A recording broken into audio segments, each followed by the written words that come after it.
Hi, I am Tina Walker, and today I'm going to show you how I created my mixed media layout for Shimmerz.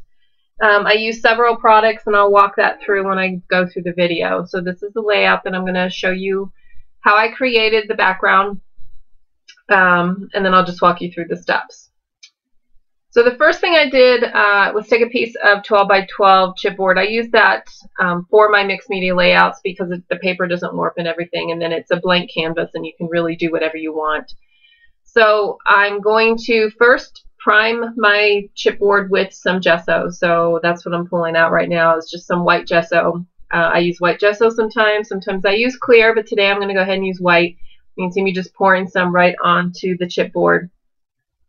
You can get this chipboard at your local hobby store. You can get it online. I buy it by the bulk because I do use it quite often. And I'm just spreading it out with just an old credit card. I like the different texture that you get from that instead of the brush strokes, and I'm not being super specific on how it goes on. I just want to make sure that I'm covering the whole background. And again, some areas are thicker than others. So I'm going to zap it really quick with my heat gun and make sure that that's dry before I move on to the next step. So now I'm just taking a 6x6 Crafters Workshop stencil, and I like this one because there were several patterns. You can see there's 9 different patterns in the stencil, and I'm taping it down, and I'm taping it down because I'm going to apply different colors of mediums to this, and I really didn't want to have to worry about holding it down, so I'm just using artist tape to tape it right onto my chipboard. And now I'm going to just rip up some spare pieces of paper and use that as a mask on the outside so the product doesn't get on the background. So I'm going for kind of like an ombre effect. That's kind of what I was looking for when I first started this. So the first thing I pulled out was Dreamscicle, or Dazzlers and Dreamscicle. Oh my gosh, I really cannot speak today. And I'm putting that on several of the squares, and I alternated for this section between Dazzlers and Texturez, and I wanted the different textures on this part of my background. So the smoothness from the Dazzlers and the kind of the rough grittiness of the textures alternating with each other. And then I even pulled in some of the Dimensionz paint as well. I didn't have the color I was really wanting to use here, so I had this color, Copperhead, in Dimensionz, and I thought it was perfect for that. So I went ahead and just squirted some out on a piece of paper and put it down in that center square. So now I'm going to go on to the next row, and now I am using some textures. This is crushed coral that I'm using. And you can see me, I'm putting it on that square, but I actually go back later on and put it on the square to the left. And then in the center, I use Tutti Frutti for the Dazzlers. Then in the bottom, I used Foiled Again, which is Dazzlers, and Tidy Widy textures in the center. So I kind of sped it ahead right there so you wouldn't have to sit here and be bored watching me put it down. So when I'm done with all that, I'm just removing the paper masks that I have and removing the tape off the stencil. And when I lift the stencil up, you'll see kind of the awesomeness that all of this wonderful Dazzlers and textures created on the background. And I'm going to go run, clean my stencil off really quick because I just don't want that drying on my stencil. Now I wanted to add a little bit more texture to the bottom of my page, so I just pulled out, this is a Tim Holtz stencil, and I'm using some more of the Dimensionz. I don't have the white color in the Dazzlers, so I'm using Pearly Dimensionz, and it works perfectly. Again, just kind of make your stash go even further. So I let that dry overnight. I actually didn't heat gun it. I just kind of set it aside and let it dry. So now I want to add more color and more texture to my background. So I'm going to use some of the new products that we have at Shimmerz, which is Inklingz, and this is a solid watercolor, which is amazing. Comes in 3 different colorways. There's a pearl, there's a metallic, and there's a gold. And I'm primarily using some pearl colors here, and I do use some metal for the silver color, but you can see me, I just sprayed some water right into the little paint pot, so let it set for a couple minutes to let it soften up a little bit. And I'm just dabbing it onto my background. The top layer right there, I'm using the Pearl Sun-Kissed Inklingz. And for the second layer, I'm using Pinkaboo, which is Pearl as well. And again, you can see me not being super specific. I'm just wetting it and dabbing it right onto my background. And I'm being actually very liberal with water. And you can see me right there spraying more water onto it. And that's just really blending the colors together. And using the chipboard as your background, you don't have to really worry about saturating too much. I mean, it can get too wet, but with the amount of wetness and product that I have on here, and with the priming of the gesso, my background withheld all of this water. And you can see the last color there that I'm using is No One's Chrome, which is a metallic Inklingz. So now I'm just kind of letting it drip down my page and adding more water, more color. I went through this several times and just kept adding on top of each other. I would let it dry or zap it with my heat gun in between and let the colors blend. Now I am putting some color to the bottom area, that little stencil mark right there, and I'm using Spotlight White, which is one of the Pearl Inklingz down at the bottom. And you can see that chrome color kind of blending into that, and I'm okay with that. I like that blendingness. I didn't really want stark one color to another. I liked how they blended together. So you can see this was the first layer, and then I kept adding more layers on top of more layers, adding more water, more colors. I just kept using the same colors, extending it out. I wasn't sure when I first started this how I wanted the end result to be. I initially thought maybe I would make the focal piece that textured area up in the top center, but I kept adding the Inklingz because I really liked that pearly color that it was adding to the background.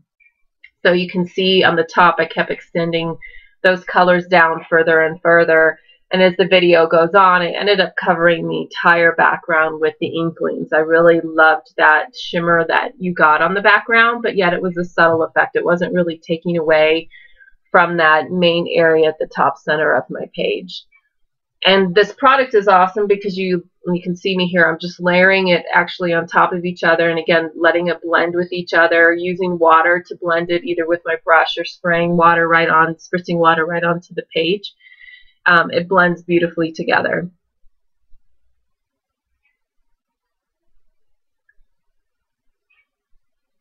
So this is where I start filling in the whole background when I decided I really just didn't want to keep it all at the top. I was loving it so much I wanted just to fill in the whole background.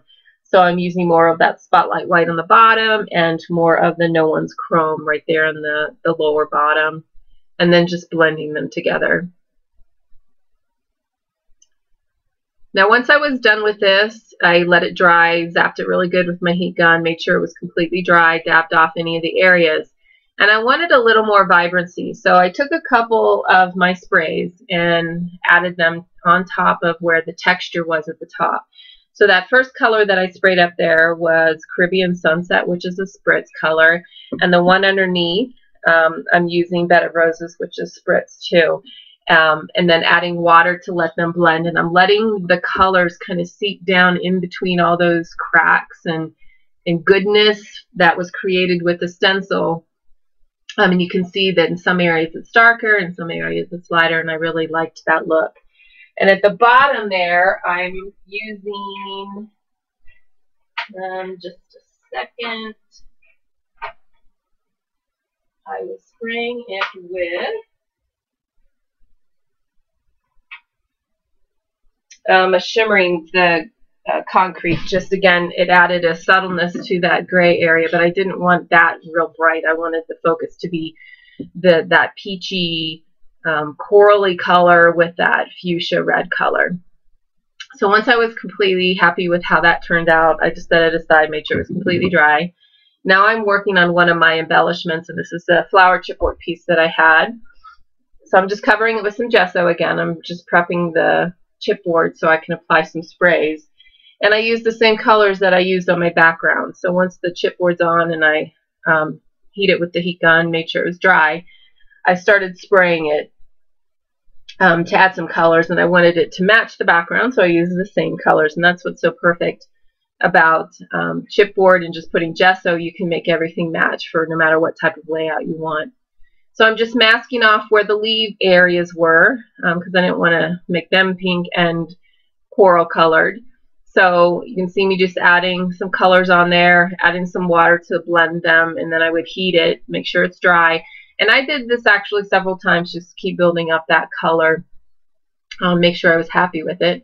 And then I did the same with the leaves, so you can see me mask off the flower there, and I'm adding the green onto the leaves, and I'm using Hermit the Frog Vibez for the leaf color. And that was it to create my embellishment. And my camera actually died on me there, so it didn't. You didn't get to see me finish putting my layout together. I'm almost done here. I have a few pieces left. I kind of had it. I didn't realize it had actually died, and I kept putting my layout together and glued it all down. Other than these last few pieces.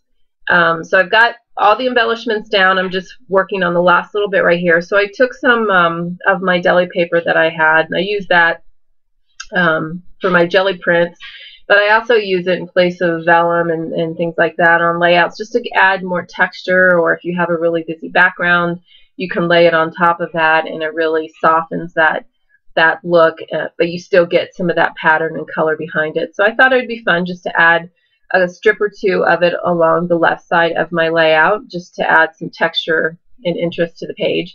So there I'm just gluing it down. I'm using vellum, a vellum tape runner, so you can't see it through the deli paper, and just lining it up. And then I had another strip that I just laid on top of it.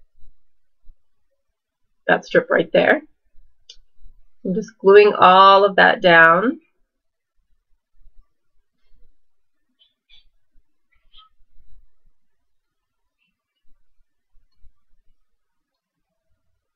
So now what I did to really hold that down well, and again, just to add more texture and more interest to that side, I just took some of the twine that I had, and I just stitching an X at the top and an X at the bottom. So I punched the 4 holes where the X would be with my my sharp tool right through the chipboard. Got to be careful. I actually did stab myself when I was doing this. And I'm just stitching that X right through the chipboard and through that deli paper. You have to kind of force the needle through because it is pretty thick, but it went through there pretty well. So you can see there I've got both my X's down on my page. So now I'm just finishing my layout and putting the rest of my title on. Those are just some small little alphas that I'm adding to my layout, and that is done. So I hope you enjoyed my tutorial today, and I would love to know what you thought about my first one for Shimmerz, and I look forward to my tutorial for you next month. Thanks for stopping by.